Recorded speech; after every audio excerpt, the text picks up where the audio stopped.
Nasa bandang dulo man ng Pilipinas, hindi dapat ihuli sa inyong travel bucket list ang pagbiyahe sa Zambas Sulta. G tayo dyan, kasama si Jonathan Andal. Bukod sa kulturang mayaman, hitik din sa iba't ibang pasyalan. Biyaheng Zambas Sulta mula Zamboanga City, Tupasilan hanggang sa Sulu at Tawi-Tawi. Marka ng pagiging Muslim region ang iba't ibang moske, tulad ng makulay na moske sa Zamboanga City, Geras Mosque sa Basilan. Maging ang mga kapitolyo, dinarayo rin dahil sa arkitektura. Dulo man ng Pilipinas, hindi ito nagpapahuli sa naggagandahang beaches.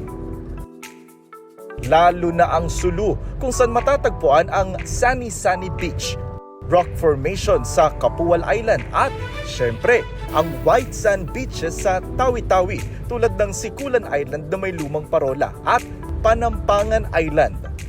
Na-feel ko na napaka-underrated na mga isla, na mga dagat doon. Kaya every after 3 months, nagsiset ako ng schedule doon para at least ma-encourage ko yung mga travelers na mapuntahan itong isla. Kasi hindi mo akalain na nasa Pilipinas ka pala. Jonathan Andal nagbabalita para sa GMA Integrated News.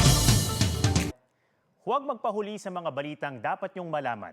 Mag-subscribe na sa GMA Integrated News sa YouTube.